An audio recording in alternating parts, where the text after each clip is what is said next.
Boa noite, sejam todos bem-vindos, bem-vindas a mais essa sessão de estudos promovida pela Keilat Neshama. Eu queria lembrar a todos, né, como eu falei no sábado, e reforçando para quem não estava no sábado, né, que esses nossos encontros de quarta-feira não são exatamente aulas, né? Diferente, sei lá, da aula de hebraico que a gente tem na terça-feira ou da aula de judaísmo que a gente tem na segunda-feira. Aqui o objetivo é mais realmente se aprofundar em alguns pontos da paraxá da semana e não necessariamente estudar a paraxá inteira ou alguma coisa nesse sentido, né? Então, por isso eu sempre recomendo e volto a recomendar, para quem não conseguiu fazer hoje, para que faça nas próximas semanas, para que leia o texto da paraxá antes, em hebraico, em português ou em qualquer outra língua, né, para que chegue aqui já mais ou menos com uma ideia do que trata a paraxá. De qualquer maneira, eu, já como venho fazendo nos últimos estudos que eu conduzi, sempre faço um pequeníssimo resuminho do o que tem nessa paraxá, né, sem entrar em todos os detalhes, e depois eu trouxe algumas ideias, basicamente duas ideias com algumas vertentes aí, para a gente refletir a respeito desse texto da paraxá dessa semana, né? Paraxá Terumá, né, que vai inicialmente, né, aliás, o texto todo dessa paraxá vai falar sobre a futura construção do Mishkan, o tabernáculo, o templo portátil, enfim, várias possibilidades de tradução, né, do Mishkan. E isso acontece basicamente depois de todo o evento que tivemos no Sinai, né, duas parashot atrás, em Yitro, e da parashá da semana passada, Mishpatim, que traz uma série de regras, né, de regramento para, enfim, do dia a dia, muitos deles para o dia a dia, né, como a gente viu na semana passada, vimos no sábado também, tá bom?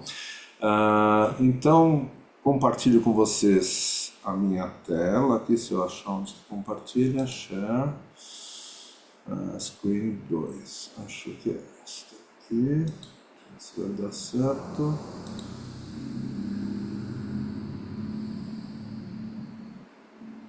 Tá.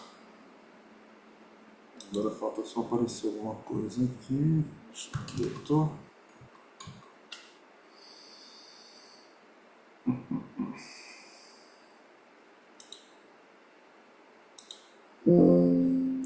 Só um segundinho, gente, para variar. Nunca é tão simples quanto eu gostaria que fosse, mas peraí, eu vou fazer de outro jeito então. Ele nunca me ajudar desse jeito, vai de outro jeito. Share, tá não. Estrutura não. Esse aqui. Esse desse jeito vai. Tá, agora foi.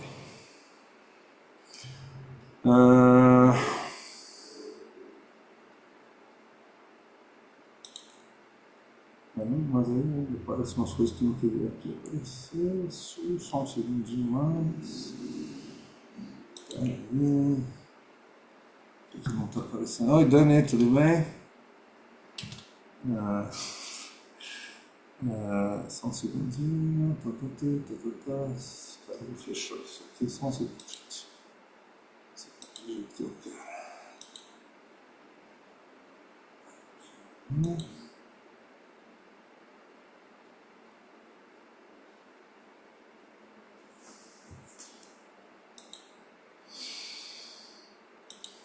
Pronto, agora vai do jeito que eu quero.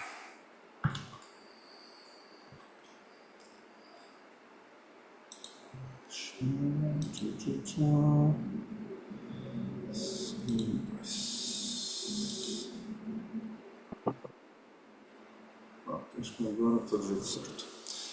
Então, mais uma vez, boa noite a todos.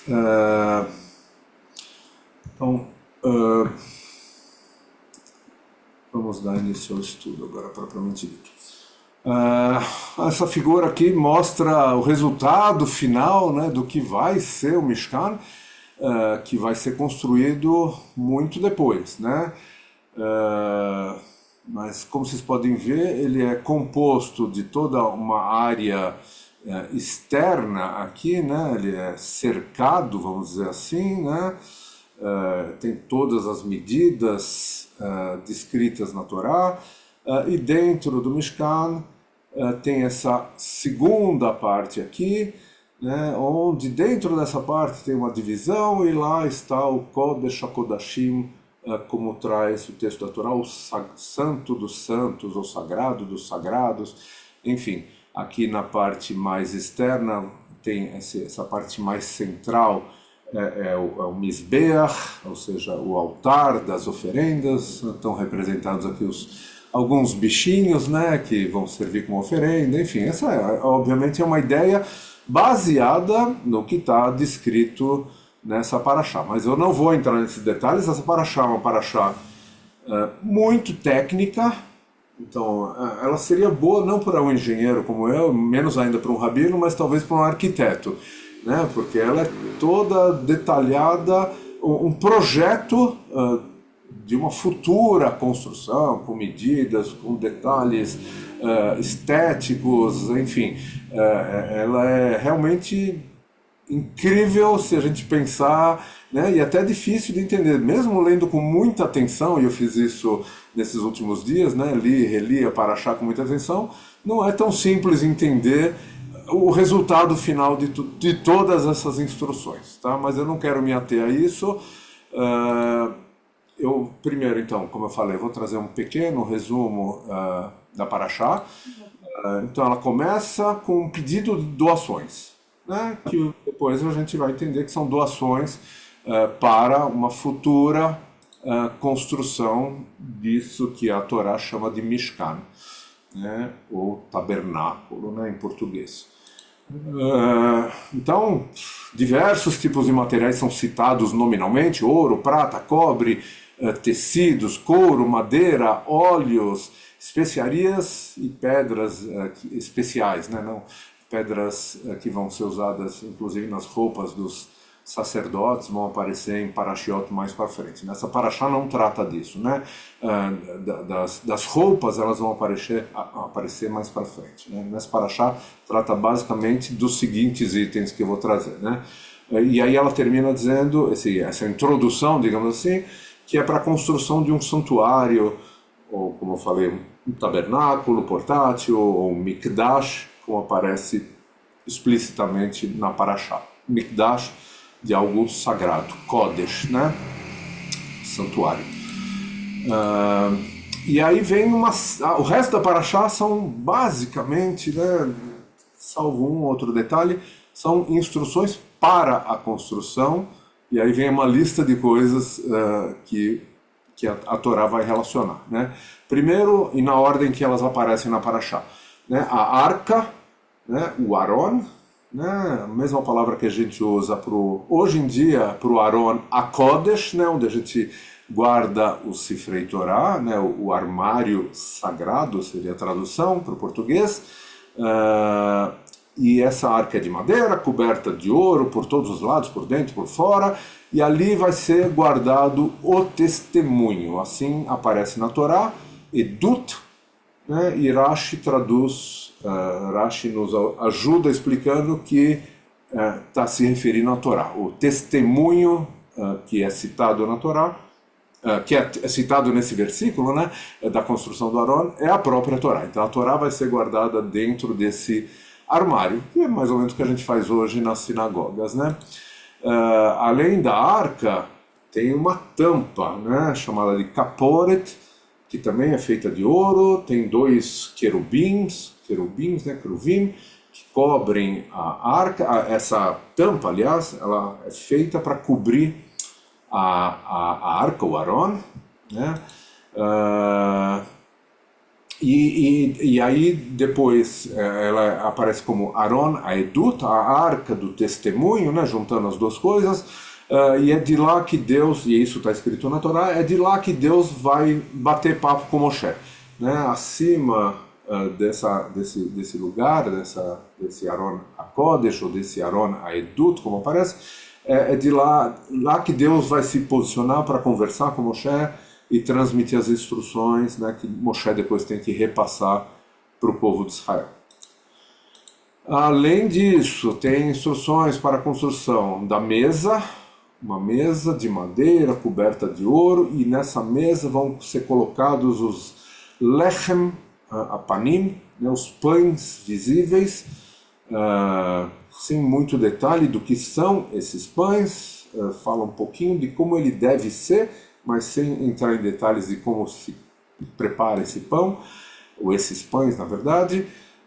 Aí o candelabro, a nossa velha conhecida menorá, né, com toda a descrição de como se faz uma menorá, né, nesse caso com 6 braços mais um braço central, ou seja, a menorá, como a gente conhece basicamente hoje, e vemos em muitas sinagogas, em muitos símbolos judaicos, detalhe de que ela tem que ser feita de uma única peça de ouro, tem que ser batida, etc. E aí entra o detalhe que eu não quero entrar agora. E o próprio Mishkan, né? Lembrando que Mishkan é o conjunto todo, como a gente viu naquela primeira imagem que eu mostrei, né?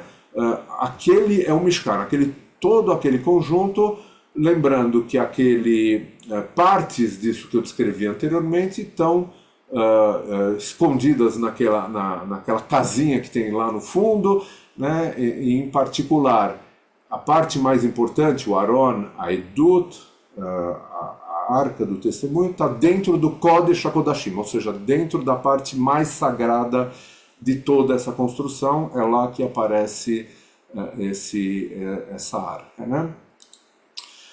Também fala sobre a cobertura, o El, né, que em hebraico aparece, como é feita a cobertura, e todas as tapeçarias, enfim, que fazem parte dessa construção aí, né?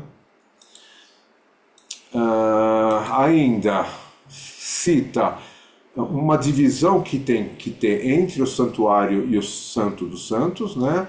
Parochet, em hebraico, que hoje é a mesma palavra que a gente usa para a cortina que fecha o Aron HaKodesh, né? Em sinagogas, não, a nossa ainda não chegamos nesse nível, né? Não temos ainda, enfim, por motivos que a gente pode falar depois, o próprio Aron HaKodesh, né? Então a gente usa um talit para envolver a Torá. Mas numa sinagoga onde tem o armário propriamente dito, na frente do armário aparece uma cortina, e esse é o mesmo nome que a gente usa hoje, parochet, que nesse caso servia como divisão entre a parte sagrada, digamos assim, e o sagrado dos sagrados, onde justamente estava o Edut, o testemunho, ou a Torá, segundo o Rashi, né? Ainda na parte de fora, como eu mostrei naquela parte central, tem o altar, onde eram realizadas as oferendas, e tem toda a descrição. Nesse caso ele é de madeira também, mas coberto com cobre, né? Até para ele, acho que não pegar fogo, né? Até porque ali ia ser acendido realmente fogo, incenso, enfim, tem várias coisas que acontecem mais para frente, a gente vai ficar sabendo no altar, né?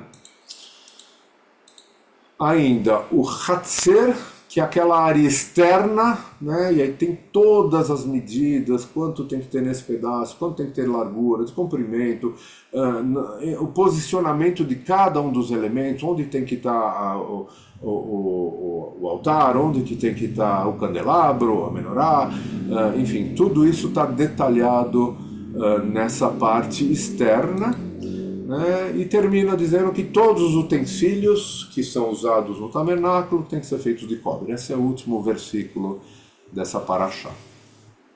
Kelei, né, são utensílios em hebraico. Então, esse é o resumão dessa paraxá. Para quem não leu, recomendo que leia, com uma certa... enfim, a menos que você seja realmente um arquiteto ou muito interessado em construções, olhe o detalhe de cada medida, e aí tem toda uma questão de... As medidas não estão em metros, obviamente, né? O metro foi inventado um pouco depois disso. Então as medidas estão em amot, em tfachim, e existe toda uma controvérsia entre os sábios, quanto vale uma amá, Enfim, é em torno de meio metro, mas há divergências, né? Todas as medidas de peso, enfim, tudo isso pode ser aprofundado para quem quiser ler a Paraxá com esses olhos aí. Pô, deixa eu entender como é que faz para construir um desse. Quero construir um na minha casa aqui, eu tenho uma área grande aqui, quero construir um. Enfim, tem todas as instruções lá, tá bom? Temas para reflexão. E aí eu vou para um outro lado, baseado, obviamente, na Paraxá, né? E a primeira coisa, ou uma das coisas que me chamou a atenção, né, que os sábios discutem bastante, afinal de contas, quando acontece essa ordem de arrecadação dos materiais para a construção do Mishkan? É a primeira coisa que aparece na Paraxá, né? E pra gente pode parecer a resposta óbvia, aparece agora, né? Se na Torá está nesse lugar, é aí que aparece, é aí que aconteceu, né? Mas os sábios não estão todos de acordo com isso, tá? E aliás, a maioria não concorda que é nesse lugar, ou seja, no lugar onde aparece a Paraxá Terumá, que aconteceu essa ordem de Deus para Moshe. E a maioria dos sábios diz o seguinte: na verdade, isso aconteceu depois do pecado do bezerro de ouro. Ou seja, bem mais para frente, né, 2 parashiot para frente, é lá, depois do pecado do bezerro de ouro, é que Deus decide que tem que ser construído o Mishkan. Tá bom? E agora vamos detalhar um pouquinho essa ideia aí. Então, tem duas opiniões, como tudo no judaísmo, deve ter uma terceira, eu consegui achar duas, né? Mas a gente sempre tem mais do que duas opiniões, em geral, né? Mas as duas mais importantes, vamos dizer assim, são as seguintes. A maioria dos sábios entende que essa ordem aconteceu depois do Egel Azahav, né, o pecado do bezerro de ouro, que é relatado na Paraxá Kitissá, 2 parashiot para frente. Segundo esse relato aí, essa teoria, o relato está fora da ordem, né, cronológica. E aí, obviamente, a pergunta: por que ele aparece aqui se ele foi feito, se a ordem veio depois? Outros sábios acreditam, né, e o maior representante deles é o Ramban, né, Nachmanides, afirma que está assim na ordem certa, foi assim que aconteceu. E que a gente, logo depois da entrega dos 10 mandamentos, né, 2 parashiot atrás e mais a Parashá Mishpatim, né, todo esse conjunto, esse regramento aí, é que vem a ordem de construir o Mishkan. Tá bom? Lembrando que, só a gente ter isso em mente, né, que entre essas 2 parashiot, né, Itró e Mishpatim, e a Parashá de hoje, Terumá, existe uma diferença. Eu nem quero usar a expressão da água para o vinho, ou do vinho para a água, enfim, não importa, né? Mas é uma diferença enorme, né? As 2 primeiras, né, que eu citei, Itró e Mishpatim, estão trazendo uma série de regras de vida, regras éticas, princípios fundamentais, né, do judaísmo, e que foram adotadas por tantas outras religiões, né, principalmente no caso dos 10 mandamentos, né, enquanto que essa Paraxá é uma Paraxá técnica. Ela vai falar sobre medidas, sobre tamanhos, alturas, larguras, quantos desse, quantos daquele, que tecido usar, que material usar, que metal usar, enfim, não tem nada muito teológico nessa Paraxá, para não dizer que não tem absolutamente nada, tá bom? Então é realmente uma mudança muito grande e rápida, né, de enfoque do que tem nas 2 Parashiot anteriores e nessa Paraxá, tá bom? Nachmanides, então, ele insiste que está tudo na ordem certa, foi assim que aconteceu. Peraí, que eu fiz aqui. Para quem defende, então, que foi depois do bezerro de ouro, o que explicam essas pessoas, enfim, essa corrente aí, que é majoritária, né? Como eu já falei, a maioria dos sábios vai dizer que está fora de ordem. Essa Paraxá está fora da ordem. Ela foi, quando eu falo que está fora de ordem, é que ela foi, de alguma maneira, Deus, o que aconteceu não foi dessa maneira, mas Deus, desse Deus, ou homem, ou enfim, quem, eu não quero entrar nesse mérito agora, quem escreveu a Torá, já discutimos bastante sobre isso e podemos discutir mais tarde, mas enfim, quem deu o jeitão final da Torá, decidiu que essa paraxá tinha que estar antes do pecado do bezerro de ouro, apesar de não ter sido essa ordem que as coisas aconteceram. Tá? Então, no Midrash Rabbah, lembrando que o Midrash é uma alegoria rabínica, né, uma construção rabínica, que não está na Torá, né, está claro isso. Ele diz que tem um versículo lá em Shir Hashirim, no Cântico dos Cânticos, e ele interpreta esse versículo. Eu não trouxe aqui o versículo para não estender muito, mas tem um versículo lá e eles interpretam nesse Midrash que foi uma reconciliação, uma proposta divina, né, de Deus, de reconciliação de Israel com Israel, de Deus com Israel, depois do pecado. Então, realmente aconteceu depois, porque só podia ter reconciliação se o pecado já tivesse acontecido, senão não faz sentido, né? Então, na visão desses sábios, ela está aqui, mas na verdade aconteceu depois, né? Depois do pecado. O Midrash Tanhuma traz uma interpretação um pouco mais de engenheiro, né? Nem sei se é de engenheiro, mas enfim, mais objetiva, né?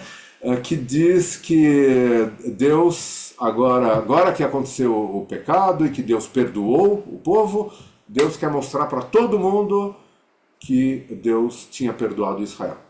Então é óbvio que essa instrução só poderia ter vindo depois do pecado do bezerro de ouro, porque o objetivo do Mishkan era mostrar para todas as nações que Deus tinha perdoado o povo de Israel. Ainda nessa mesma linha, Midrash Tanhuma traz essa regra, né? É nesse ponto, né? Dentro desse contexto, na verdade, que o Midrash traz essa regra, que a gente vive falando sobre isso, né? E é aqui que ela aparece, né? Vive falando assim, em várias outras parashiot, a gente às vezes fala isso, né? Que não tem nada anterior ou posterior na Torá. Em Mukdam Umeochar Batorá. Né? Ou seja, não tem cronologia na Torá, não necessariamente as coisas que aparecem na Torá estão numa ordem cronológica. É uma regra geral, né? Aceita por muitos sábios e não aceita por outros. Não é obrigado a aceitar, mas a maioria aceita essa regra e ela aparece aqui no Midrash Tanhuma. Né? Segundo o Midrash, esse mesmo Midrash, a construção, a ordem, né, foi dada no dia de Yom Kippur. É nesse dia, lembrando que é nesse dia que Deus perdoa o povo, né, e a gente repete isso um monte de vezes na liturgia de Yom Kippur, como Deus perdoou, nesse dia Deus então deu a regra, deu a ordem, enfim, a mitzvah de construir o Mishkan, já que ele perdoou o povo depois do pecado. Ainda no Midrash Tanhuma, o nome, né, Mishkan Aedut, que eu tinha mencionado antes, o tabernáculo do testemunho, indica, então, que o que é esse testemunho? Né? O testemunho de que Deus está ali de mãos dadas com Israel. Né? E segundo o Midrash, Deus teria dito, e a Midrash, isso não está na Torá, tá bom, gente? Deus teria dito, virá o outro, o ouro, tá errado aqui, tá bom? Eu digitei errado. Virá o ouro do Mishkan, e não o outro, como está escrito, o ouro do Mishkan, e espiará pelo ouro com que foi feito o bezerro, ou seja, ouro para espiar o pecado que foi feito com ouro, né? Dente por dente, ou já ouviram isso em algum lugar, né? Olho por olho, dente por dente, aqui é ouro por ouro, isso é Midrash, né? Olho por olho, dente por dente está na Torá, como a gente acabou de ver, né? Na semana passada. Enfim, essa é toda a argumentação de quem acredita que todas as ordens foram dadas depois do pecado. E aí só tecnicamente o nome disso, né, em hebraico, né, é bediavad. Isso é interessante, né, pós acontecer alguma coisa, ou eu ia falar em grego, mas não é grego, como chama isso? Esqueci, em latim, pós-factum, né?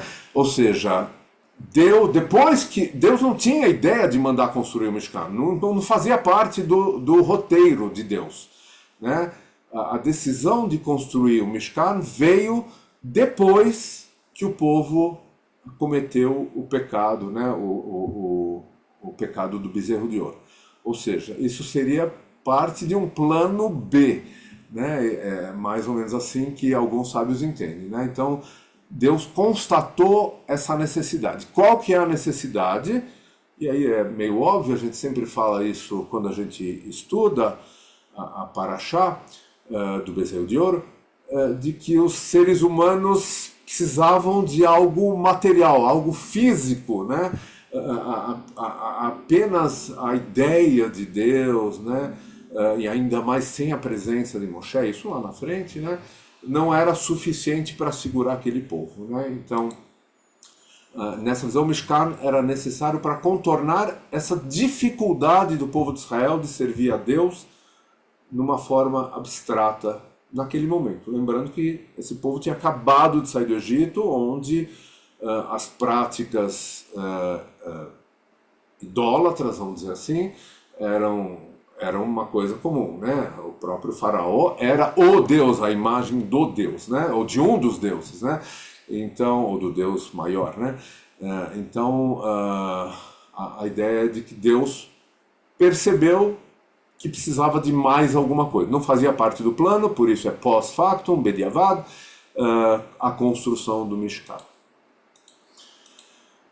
Ainda nessa linha aparece Rambam, agora Maimônides, né, que vai trazer mais um elemento aqui para essa discussão, né, como a gente já viu em outros contextos, quando a gente fala dos korbanot, né, de que também o korban, né, as oferendas, também são parte desse contexto, desse povo que precisa de algo físico para se aproximar de Deus, né? Lembrando que korban tem a ver a mesma raiz de karov, de próximo, de se aproximar de Deus, leakriv, né?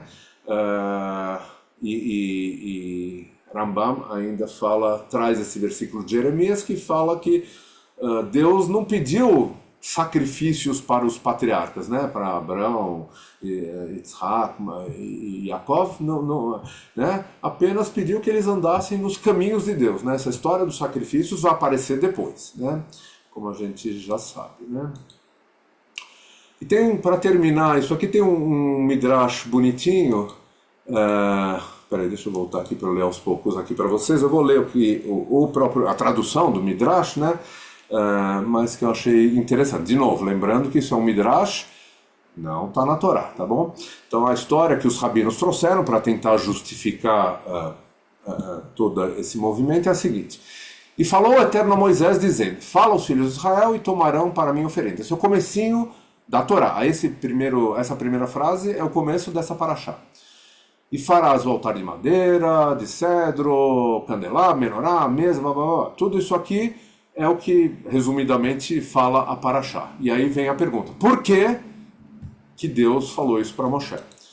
Aí, agora, Midrash puro, né? Disseram Israel, os filhos de Israel, diante de Hashem: dono do mundo, né? Deus, os reis dos outros povos têm tem tenda e mesa e candelabro, incensário, e assim são os protocolos do reinado daqueles outros reis. Pois todo rei precisa disso. E tu és nosso rei, nosso redentor, nosso libertador. Não devem haver diante de ti os mesmos protocolos de reinado para que se evidencie a todos que vêm ao mundo que tu és o rei? Ou seja, Deus, eles acham que deve ser parecido com os outros reis, né? Afinal, se ele é o nosso rei, ele também deve ter o que os outros reis têm, né? No mínimo, né? E aí Deus responde: meus filhos, esses outros reis de carne e osso precisam de tudo isso, mas eu não preciso, pois não há diante de mim nem comida nem bebida. Não preciso de iluminação, né, o candelabro, a menorá. Eu olharei por vós para o bem, pelo mérito de vossos patriarcas. Não se preocupem.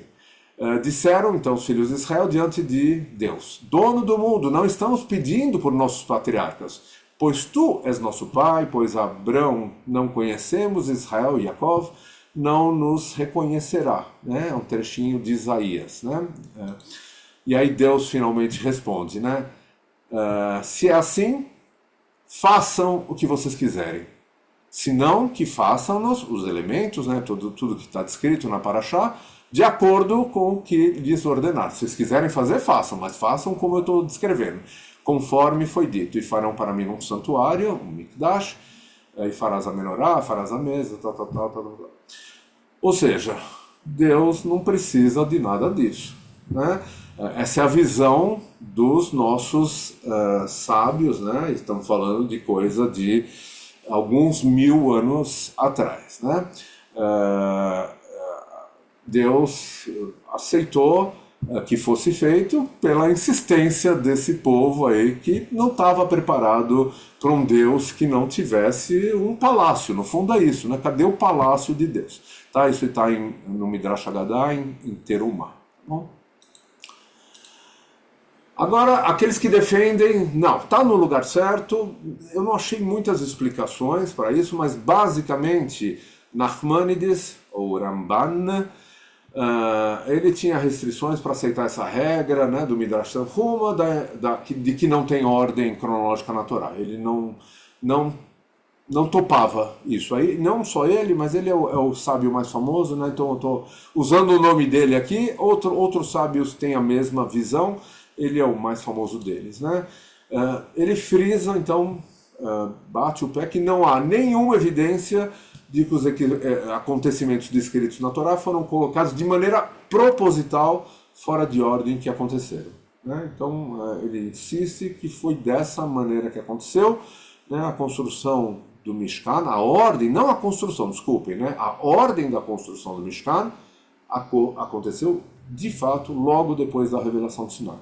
Tá? Eu insisto, a construção vai acontecer mais para frente. Né? Nós vamos falar sobre a construção do Mishkan, e vários temas aqui que aparecem nessa paraxá vão se repetir mais para frente, em Vayakel, né? Quando aí sim é escolhido o arquiteto, né? Betzalel, enfim, e todos aqueles que vão ajudar na construção do Mishkan.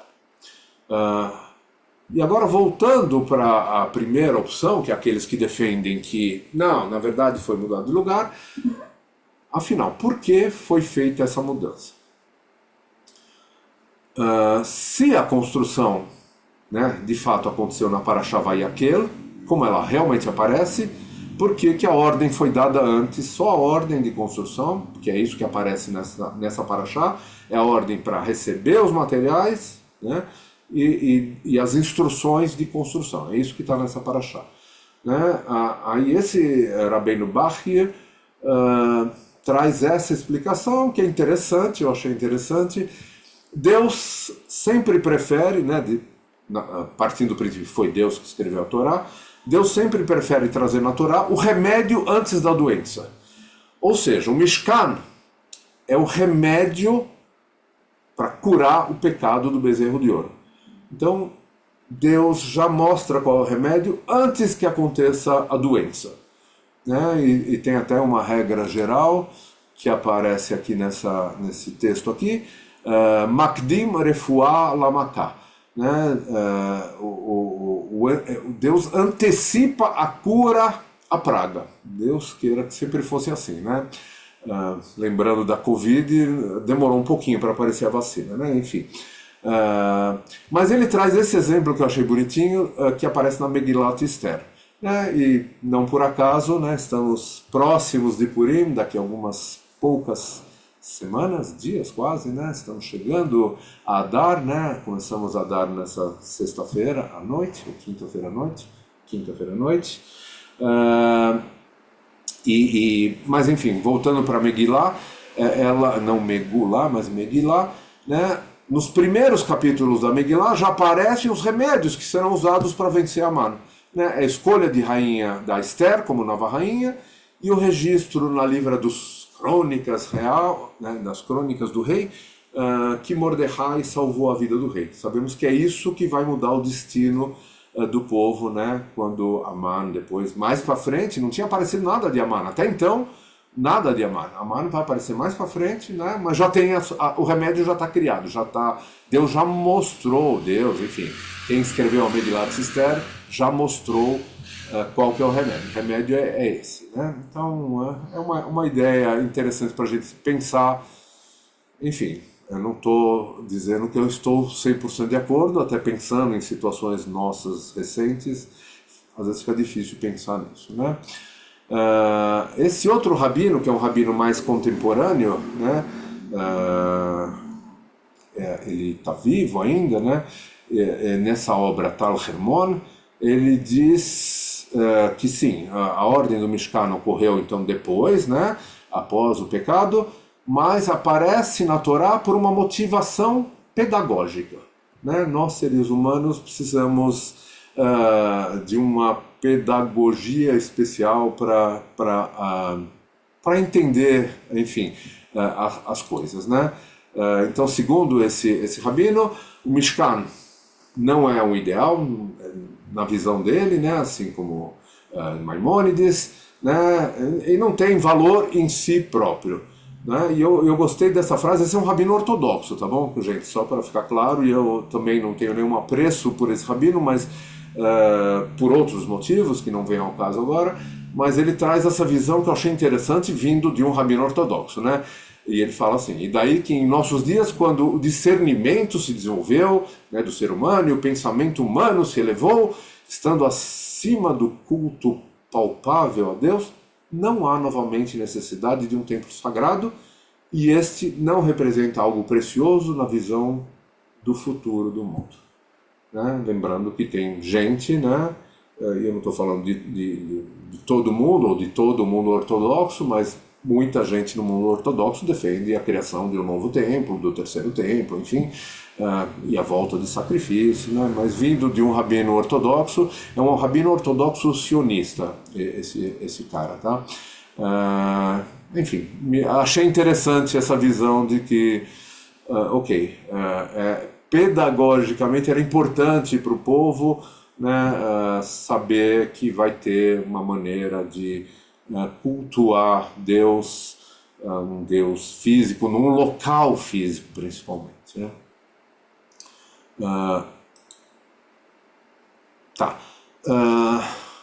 Agora, mudando um pouquinho de assunto, saindo do antes e depois, agora, eu queria voltar lá para o comecinho da Parashá. Esse é um pedacinho do primeiro versículo da Parashá. Daber el bnei Israel veikhu li terumah. Deus falando para Moshe, fale aos filhos de Israel e pegue para mim essas doações, contribuições, para o nome da Parashá, terumah, né? A última palavra desse trechinho. E Irashi, né, que é o nosso maior comentarista da Torá, faz uma explicação muito simples para esse versículo. Né? Então ele diz que essa frase, tomarão para mim oferenda, né, nesse caso, para mim, significa em meu nome. Né? E a palavra que ele usa em hebraico, li shmi. Lembrando que Shem em hebraico é nome, né? E ele fala isso, depois ele cita baseado nesse Midrash Tanhuma, tá? Mas, ou seja, o importante aqui é ver a diferença entre para mim e em meu nome. Né? Parece sutil a diferença, né? Mas tem uma série de consequências se a gente olhar isso com um pouquinho mais de calma. Rashi não explica isso, mas obviamente muitos comentadores depois de Rashi vão explicar por que Rashi fez esse comentário, né? Porque em meu nome é a intenção como deve ser lido o versículo e não para mim, né? Lembrando que aqui é Deus que está falando, né? Então, primeiro, porque Deus é onipresente. Então não faz sentido dizer para mim como se fosse alguma coisa tragam para esse lugar, esse local, as contribuições, né? Deus está em qualquer lugar, então não precisa trazer especialmente para lugar nenhum. Lembrando que antes do tabernáculo nem havia local nenhum para oferendas, né? Agora que vai começar a surgir essa ideia de que tem um local especial para serem feitas as oferendas. Aliás, lembrando que nem existiam oferendas, né? As oferendas vão começar, elas são citadas na paraxá passada, a gente até discutiu no sábado se é a primeira vez ou não que aparecem as oferendas, mas enfim, de qualquer jeito, o que agora vai ter um local, né? É nesse local que devem ser feitas as oferendas. Mas até então não tinha nada disso. Então, para Rashi não faz sentido falar, já que não foi nem construído ainda o Mishkan, não faz sentido falar que é para Deus nesse local. Né? E outra explicação, que eu acho até mais convincente, é isso. Deus não precisa de nada. Né? Então não faz sentido falar que é para Deus. Não, Deus é dono de tudo, afinal de contas. Deus é dono de todo o universo. Então não faz sentido dar alguma coisa para Deus, trazer alguma coisa para Deus. E sim, em nome de Deus. Né? E aí quem estudou, esses comentaristas, trazem duas citações de Pirkei Avot, a Ética dos Pais, né? Que falam de variações de Lishmi. Lishmi, lembrando, em meu nome, né? Deus falando em meu nome. Aqui são dois versículos de Pirkei Avot que falam, um deles, que todos os seus atos sejam em nome dos céus. Leshem Shamayim, uma expressão bastante conhecida em hebraico, né? Está em Avot, em Pirkei Avot 2:17. Depois uma outra citação de Rabi Meir, também em Pirkei Avot, agora já no capítulo 6, versículo 1. Aquele que se dedica à Torá, em nome dela, Lishma. Isso aparece nas bênçãos que a gente costuma fazer antes do início do estudo, e eu esqueci de fazer hoje, diga-se de passagem, ninguém me lembrou também. Mas enfim, é isso, a gente estuda a Torá por ela mesma, né? E não por algum outro motivo. Torá Lishma, Torat Lishmat. Lishma. Então, essa ideia de que Deus pede para que alguma coisa seja feita em nome dele. Como que a gente pode traduzir isso de uma maneira mais palpável, né? Indica que as ações, quando elas são tomadas, são feitas com amor, com dedicação àquela causa, ou seja, por exemplo, ao estudo em si, de forma desinteressada, sem objetivos paralelos ou objetivos escusos, é isso que quer dizer Leshem. E assim as próprias oferendas, né, que aparecem bem no começo da Parashá, devem ser feitas de coração, como indica o texto da Torá logo em seguida, né? O propósito deve ser de contribuir e participar da construção de algo que é muito sagrado, né? Então não tem nada a ver com trazer alguma coisa para Deus, mas fazer alguma coisa em nome de Deus, né? E esse é o sentido mais profundo desse versículo, desse pedaço desse versículo, né? E aí, tentando resumir isso, né? A mitzvah de participar de algo tão sagrado e deve ser feita de coração desde o início. E aí tem esse detalhezinho. Nós não estamos falando da construção do Mishkan, mas nesse momento, pegando o comecinho, né? Da arrecadação de recursos para uma futura construção do Mishkan, né? Mas mesmo isso, a própria arrecadação, e não apenas a construção, deve ser feita de uma maneira com kavaná, né? Leshem Shamayim, em nome dos céus, né? É assim que a gente deve encarar essas missões. E aí, obviamente, me veio, não podia deixar de vir na cabeça, né? Essa construção comunitária que nós estamos fazendo, né, já há 2 anos, né, estamos começando o 3º ano dessa construção da comunidade Neshama, da Keilat Neshama, e é assim que eu enxergo, né, e eu vivo falando isso, né, que a ideia de poder participar dessa construção, né, de ser um sócio, né, dessa construção é essa, né, da gente poder construir algo sagrado que a gente vai deixar, obviamente, não é para a gente, né? Principalmente de herança para as próximas gerações. Então acho que é com esse espírito, né, que eu vivo dizendo que acho que a gente, acho minha opinião agora, que a gente tem que contribuir, e cada um vai contribuir da maneira que puder, quando puder, com os recursos que tiver, e não estou falando financeiramente apenas, né, com qualquer outro tipo de ajuda que a pessoa possa dar, né, para a construção para essa construção comunitária, né? Enfim, cuja ideia é a gente poder ajudar cada vez mais gente a se aproximar, né, do judaísmo, né, que tem algum paralelo com a construção do Mishkan, né? Claro, mantidas as devidas proporções, obviamente, né?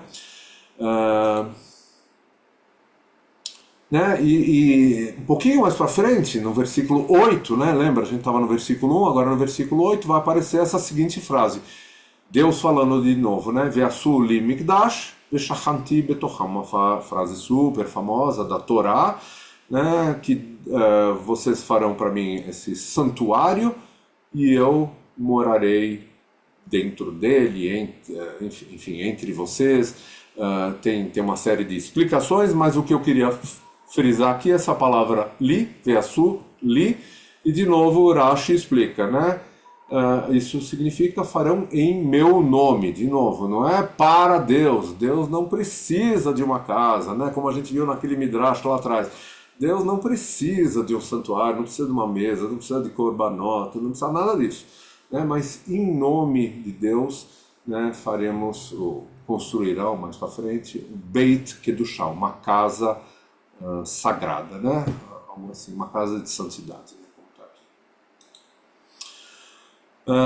Eu quis trazer mais para terminar, não está ligado diretamente a Parashá, mas tem tudo a ver com a Parashá, esse trechinho de Isaías que faz para mim todo o sentido do mundo em termos de judaísmo, né? Deus não precisa de nada disso. O que Deus quer da gente, Isaías resumiu dessa maneira que eu acho brilhante, né? Aprendei a fazer o bem, buscai a justiça, trazei alívio aos oprimidos, age com justiça para com o órfão e defendei a causa da viúva. É isso que Deus quer da gente, né? De uma maneira muito resumida, claro, numa frase, né? Não são os korbanot, né? Korbanot, ou mikdash, ou santuário, ou ela, edut, né? São todas formas para satisfazer o ser humano naquele momento que, se Deus quiser, nós já superamos, né? Eu sei que, enfim, algumas coisas restaram, mas de uma maneira geral, pelo menos o templo, e até rabinos ortodoxos dizem isso, o templo não é mais necessário, portanto sacrifícios não são mais necessários, né? A gente tem que se focar em fazer o bem. Acho que é essa a lição mais importante que fica. Semana passada, né, todos sabem, a gente teve notícias muito difíceis, né, e eu não pude deixar de fazer essa associação, né, de fazer o bem, buscar a justiça com os acontecimentos da semana passada, né. Então eu proponho que daqui a pouquinho, não sei que horas são porque eu estou sem relógio, mas enfim, espero não estar muito atrasado, depois que eu abrir para perguntas, no tempo que sobrar, eu queria guardar 2 minutinhos no final para a gente fazer um Kadish para essa família, né? Em nome da nossa comunidade, trazer eles para dentro desse estudo, né? Enfim, fazer esse estudo em nome deles, tá bom? Shiri, Ariel e Kfir Bibas. Zichronam Livraha. Agora eu vou olhar que horas são, tenho 3 minutos aí, quase acertei. Estou aberto a perguntas, gente. Que eu puder esclarecer, perguntas, comentários, outras coisas sobre o Parashá que alguém leu e Daniel já levantou a mão, já dou a palavra para você. Enfim, antes de dar a palavra para o Daniel, e até por conta do horário, eu só queria lembrar duas, três coisinhas. Não tem nada a ver com o Paraxá, tá bom? Nossos comerciais agora. Mas anotem o que vocês querem falar para não esquecer. Nós estamos entrando nos 2 últimos meses do nosso curso de judaísmo, estamos vibrando muito com essa fase que a gente está no nosso curso de judaísmo, que vai terminar final de abril, se Deus quiser. Estamos já pensando na cerimônia de formatura dos alunos. Às segundas-feiras, como todos sabem, temos esse curso. Às terças-feiras iniciamos recentemente uma nova turma do curso de hebraico, módulo 1, né, o básico 1, como o Moré Aguinaldo gosta de chamar. Então, para aqueles que não têm básico do hebraico, não são alfabetizados ou conhecem muito pouquinho, é uma ótima oportunidade de estudar hebraico, olhando o hebraico como a nossa língua, o hebraico judaico, vamos colocar assim, não como a técnica de estudar hebraico, mas trazendo isso para muito perto do judaísmo. Então, é verdade, o curso já começou, todas as 4 aulas estão gravadas. Se alguém tiver disposição e interesse, me avise, dá para assistir essas aulas gravadas, fazer todas as perguntas para o Moré, tem alguns exercícios de fixação, e a partir da semana que vem começar a acompanhar esse grupo, tá bom? Então não esqueçam dessa oportunidade para quem quiser. Enfim, hebraico é muito mais do que uma língua aprender inglês ou francês, que tem toda a sua importância, mas hebraico para nós judeus tem um significado muito especial. Quartas-feiras, claro, todos que estão aqui já sabem, às 8h30 temos o estudo da Paraxá. Sábado agora teremos então o nosso Shacharit, Shabbat, Rosh Chodesh Adar, e da Paraxá Terumá, com uma, espero que linda leitura. A Drashá ainda não garanto, mas a leitura da Haftarah vai ser linda, vocês podem contar com isso, já sei. Peraí, deixa eu só não me confundir. Hoje é dia 24. Eu pulei. Na quinta-feira, dia 27, e agora eu não lembro o horário, mas se alguém tiver isso fácil, me lembra qual é o horário. O Neshama está organizando, junto com a comunidade Betel, enfim, patrocinando o filme. Peraí, calma, eu já vou pegar o horário direitinho aqui, assim não falou nenhuma besteira aqui. Coordenação, deixa eu ver se eu acho aqui. E talvez, eu não sei, se alguém não recebeu o convite, avise para a gente mandar. Todos que estão no grupo certamente receberam, no grupo de WhatsApp, estou falando, né? Mas se alguém não está no grupo, avise. Eu já vou falar o horário assim que eu achar. Betel está aqui. O filme chama Terras Prometidas, tá? Fala sobre a imigração da comunidade do leste europeu para o sul do Brasil, e vai acontecer, então, como eu falei, na quinta-feira, e o horário não está aqui, obviamente. Bom, depois eu falo. Tá, achei aqui. O horário está aqui. Só baixar. 8 horas, Davi. Obrigado, 8 horas, pronto. 8 horas na Betel, nessa quinta-feira. Só precisa se inscrever, por isso que eu falei que quem não recebeu o convite, avise para a gente mandar o convite, precisa se inscrever por uma questão de segurança. Não tem que pagar nada, depois do filme vai ter uma discussão sobre o filme, enfim. Eu acho que é uma oportunidade da gente estar junto com a Betel, enfim, estarmos todos juntos, obviamente, presencialmente, nessa quinta-feira, dia 27, às 8 horas da noite. Acho que é isso. Não, uma última coisinha antes que eu esqueça. Anotem na agenda, isso vai ser enviado ainda, não foi enviado, então essa é novidade para quase todo mundo que está aqui. Dia 13 de março, tem 2 semanas ainda, a noite de Purim, nós vamos ter a leitura da Megillat Esther online. Então todo mundo que está aqui pode participar, vai ser às 7 da noite, o aviso vai seguir amanhã sem falta, já está pronto. Dia 13, uma quinta-feira, né? E dia 14 de março a gente deve ter um Kabbalat Shabbat, também alusivo a Purim. Esse vai ser presencial e os detalhes vão seguir nesse mesmo aviso, tá bom? Então 13 e 14 à noite, anotem na agenda, às 7 da noite, tem duas atividades super importantes, todos convidados desde já. Pronto, chega, Daniel. Boa noite a todos. Davi, eu queria compartilhar uma impressão que eu tenho em relação ao livro de Shemot e o que tem a ver com essa paraxá aqui. Não vou entrar naquele mérito sobre a ordem cronológica, se a instrução veio primeiro e o bezerro de ouro veio depois veio a construção, se isso foi feito antes ou depois, não é esse mérito. Mas eu queria chamar a atenção sobre a proposta como um todo do livro em relação a isso. Por quê? Se a gente olhar no Antigo Oriente Próximo, existem narrativas, como, por exemplo, o poema Enuma Elish, que é um poema babilônico da criação, quando Marduk ele derrota Tiamat, que é a deusa das águas raivosas, águas salgadas, e ele derrota a deusa do mar, o que ele faz de imediato nessa narrativa? Ele constrói um palácio-templo.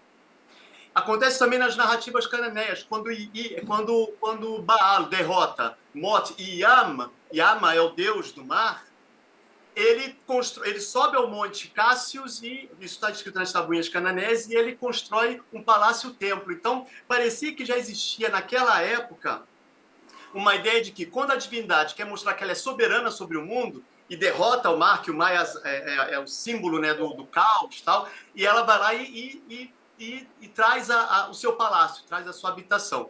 Então, parece que o redator ou o produtor textual do livro de Shemot tem isso em pauta, isso em vista. Por quê? Porque olha só como é que é interessante como o livro de Shemot faz essa virada. No início do livro, nós temos lá o povo de Israel na avodá da escravidão, e aí chamados de avodá várias vezes, em hebraico, servidão lá no Egito.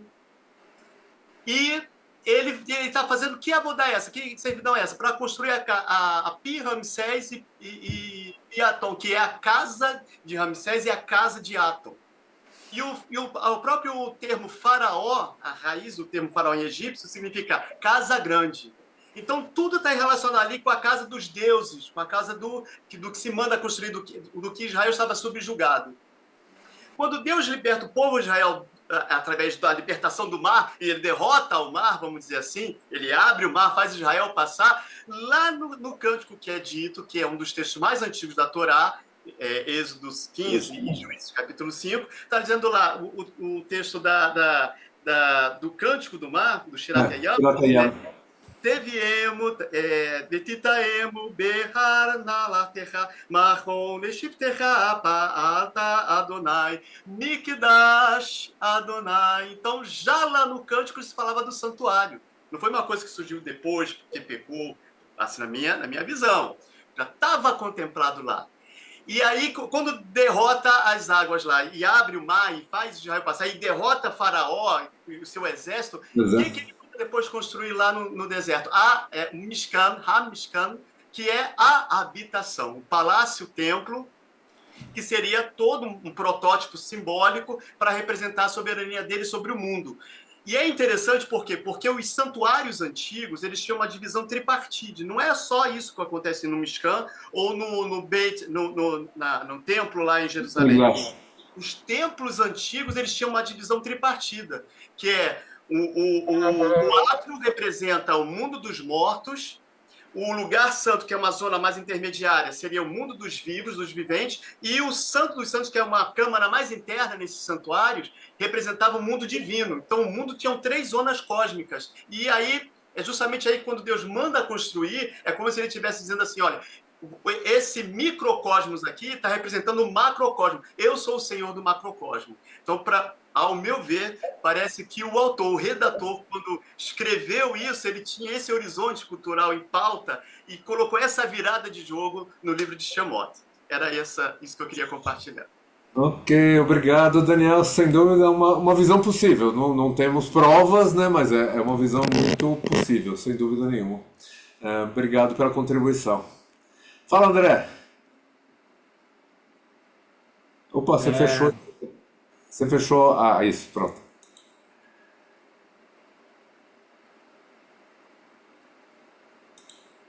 Cadê o André? Pronto. Tudo bem, Tá Davi? bom. Agora estou te vendo. Fala. Davi, adorei as múltiplas visões e interpretações. Eu tenho alguns pontos aí, talvez um pouco marxistas, a respeito da montagem de todo esse negócio, né? Eu vejo Moisés, todo revolucionário que ele foi, onde tem aquela proposta, sereis um povo de sacerdotes, etc. Vejo que, de certa maneira, ele deve se dobrar a algumas evidências de que a mentalidade reinante não pode ser tão mudada tão rapidamente assim. E quando eu vejo a proposta do Mishkan, logo depois dos 10 mandamentos, eu vejo, desculpa, Mishpatim, né? Porque ainda tem todo aquela arcabouço de leis sociais, né? Eu vejo como uma proposta de, ok, não seremos tão, nem tudo demais, vamos ter um pouquinho da linguagem, eu diria assim, popular, né? E vamos manter algumas coisas, porque não dá para revolucionar tudo. Então, vamos aos poucos. Allegro ma non troppo, né? E aí eu vejo que, de certa maneira, ele repete essa linguagem e Deus fala numa coisa que você mesmo citou aí, muito importante, estarei entre vocês.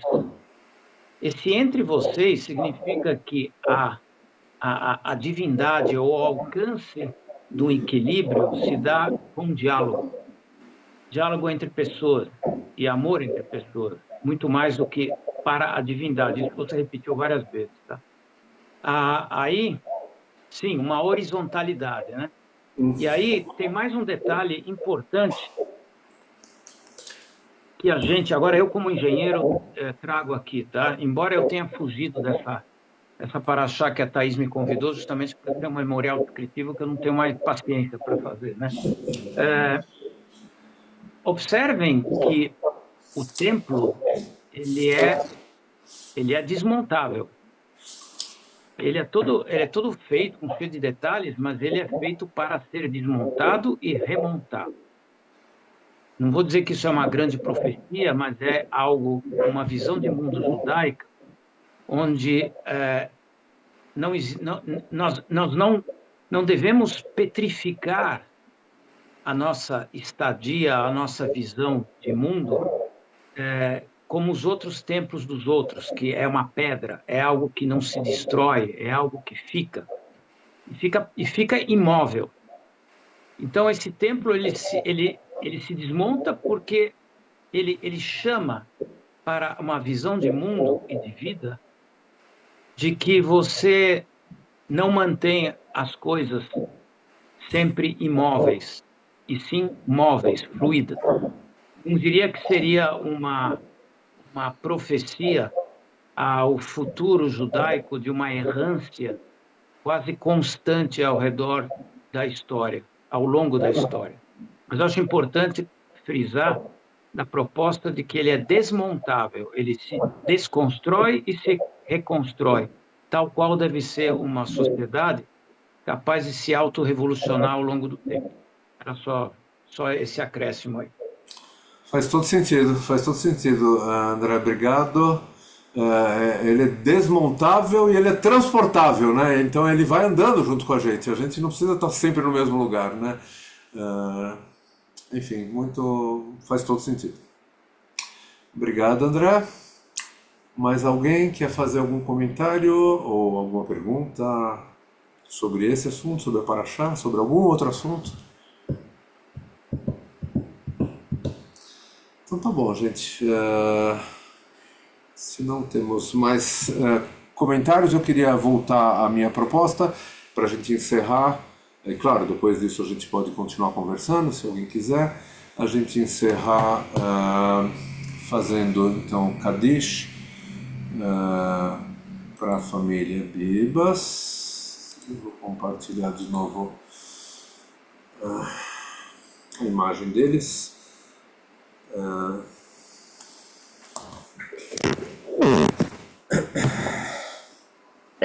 O nome dela em hebraico, né? É Shiri Bat Margit. O nome da mãe dela é Margit. Tá bom, obrigado, Lívia. E das crianças, obviamente, são Ben e Bat Shiri, claro. Tá certo. Sim. Itgadal veitkadash shemei rabah. בעלמה דברה חירותי וימליך מלכותי בחייכון ויומכון וחיי דכל בית ישראל בגלה ובזמן קריב ואמרו אמן. יהא שמי רבה מברך לעלם ולעלמי עלמיה. יתברך וישתבח ויתפאר ויתרומם ויתנשא ויתהדר ויתעלה ויתהלל שמי דקודשה בריחו. לעילה מן כל ברכתה ושירתה, תושבחתה ונחמתה דאמירן בעלמה ואמרו אמן. יהא שלמה רבה מן שמיה וחיים טובים עלינו ועל כל ישראל ואמרו אמן. עושה שלום במרומיו ויעשה שלום עלינו ועל כל ישראל ועל כל יושבי תבל ואמרו אמן. Que a alma deles, que a memória deles seja abençoada, seja uma bênção para todos nós, de alguma maneira, que, enfim, que venham melhores notícias, enfim, nos próximos dias, nas próximas semanas, em particular no mês de Adar.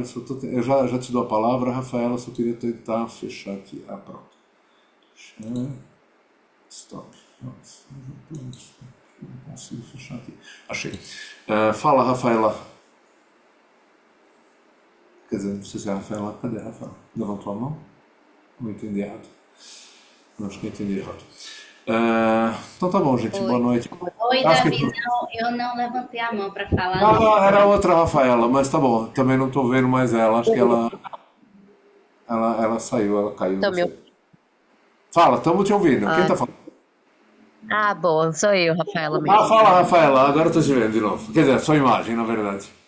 Só foto. Só porque eu aprendi hoje na internet que existe uma bênção também para quando uma pessoa judia é morta por ser judia, que eu não lembro em hebraico, né, mas que seria que Hashem vingue seu sangue. E enfim, eu gostei. Tá bom. Eu tenho minhas dúvidas como virá essa vingança, mas enfim, não vamos entrar nesse mérito agora. O fato é que a gente, obviamente, está muito triste com tudo o que está acontecendo. Por outro lado, a gente teve, só para citar, não sei se algum de vocês teve também na segunda-feira na Assembleia Legislativa de São Paulo, a gente teve um evento em homenagem à família Bibas, com a presença de alguns deputados, enfim, e o lançamento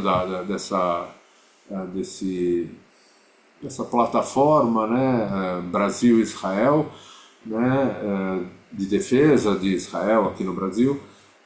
Enfim, tem algumas pessoas, pelo menos aqui perto da gente, que têm a intenção de nos defender. É claro que tem muitos interesses misturados, não dá para ter certeza exatamente por quê, mas, enfim, pelo menos foi bom ouvir muita gente falando bem de Israel e a tristeza sobre o que aconteceu com essa família, e não só com eles, obviamente com todos os que foram assassinados em 7 de outubro, todos os que foram mortos em cativeiro, todos que ainda estão presos, né, ainda estão sequestrados, nossos soldados, enfim.